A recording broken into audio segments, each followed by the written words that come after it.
Geridə qoyduğumuz həftə böyük qayıdışın ruhunu özündə ehtiva edən yaradan sənədli filmi təqdim olundu.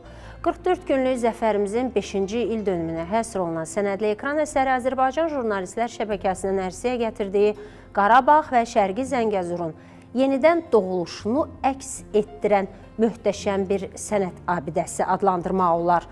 Yaradan filmində dağıntıdan şəhər, kədərdən isə qürur yaradan xalqımızın hekayəsi yer alıb.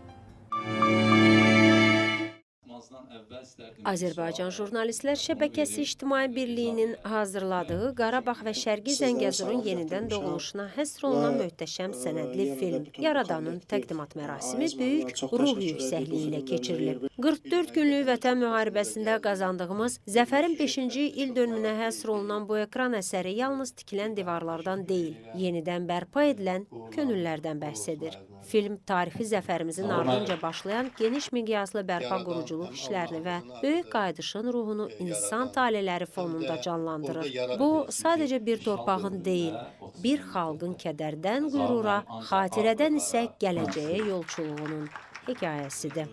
Ağdamın xarabalıqlarından Şuşanın əzəmətinə, Xocalıdan Xankəndiyə, Cəbrayıl, Füzuli, Laçın, Kəlbəcər və Zəngilanın dirçələn torpaqlarına qədər bütün Qarabağ və Şərqi Zəngəzur filmin çəkilişlərinə ev sahibliyi edib. Yaradan sənədli ekran əsəri, ssenari müəllifi Ayaz Mirzəyev, rejissoru Zəka Quliyev, operatoru Vüqar Şıxəliyev və montaj mütəxəssisi Elmar Tariyeloğlu'nun birgə əməyi nəticəsində ərsəyə gəlib. Gələndə baxdım ki, dümdüz dağdan, heç nə yoxdur və bizim kənddə təzə-təzə tikilməyə başlayırdı. Biz bura köç edib gələndə baxdım, kəndi tanımadım. Burada olan tikilmiş bağ evləri olsun, burada salınmış yaşıllıq olsun, ağaclar olsun. Yəni fikirləşdim ki, biz qısa müddətdə bu vəziyyətə gələ bilmişiksə, mən bura köçəndən 5 il, 10 il sonranı artıq beynimi tamam fərqli canlandırmağa başladım. Filmin çəkilişləri yay aylarında olub, 3 aya, 4 aya yaxın biz çəkilişləri eləmişik və çox böyük arzumuz idi ki, Zəfər günü ərəfəsində biz bu filmin təqdimatını həyata keçirək və şükürlər olsun ki, biz indi o təqdimatı başa çatdırdıq, baş tutdu həmin təqdimat və biz bu filmi ithaf eləyirik Vətən müharibəsinin, hansı ki artıq 5 illiyi artıq biz onu qeyd edirik, Vətən müharibəsindən ötən 5 illiyə biz bunu ithaf eləyirik və arzumuz odur ki, biz bu filmlərdən daha çox çəkək və bu tematika, bu mövzular bizi maraqlandırır. Yaradıcı heyət filmi dağıntıdan şəhər, xatirədən gələcək, kədərdən qürur yaradan xalqın hekayəsi adlandırır. Film bir hisslər ensiklopediyasıdır. Yəni burada həm insanların taleləri, insanların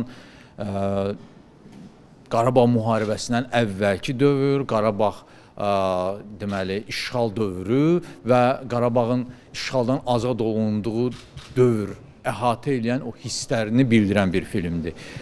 Hər regionda çəkilişlər eləmişik. Demək olar ki, işğaldan azad olmuş hər bir yurdumuzda çəkilişlər eləmişik. Yaradıcı insanlardan müsahibə götürmüşük. Onlar arasında memarlar, rəssamlar, misal üçün o bərpa quruculuq işində iştirak edən briqadir, nasir və məhz onların duyğuları bizim üçün vacib olub. Çünki onlar yaradıcı insanlardır. Onlarda yaradandan bir duyğu var, his var, bacarıq var, istedad var və məhz ona görə də biz əslində filmin adını da Yaradan qoymuşuq. Yaradan sənədli filmi Azərbaycan Respublikası qeyri-hökumət təşkilatlarına Dövlət Dəstəyi Agentliyinin dəstəyi ilə həyata keçirilən layihənin ən parlaq nəticəsidir. Bu ekran əsəri Qarabağ və Şərqi Zəngəzurun ruhunun dirçəlişinə həsr olunan bir sənət abidəsidir.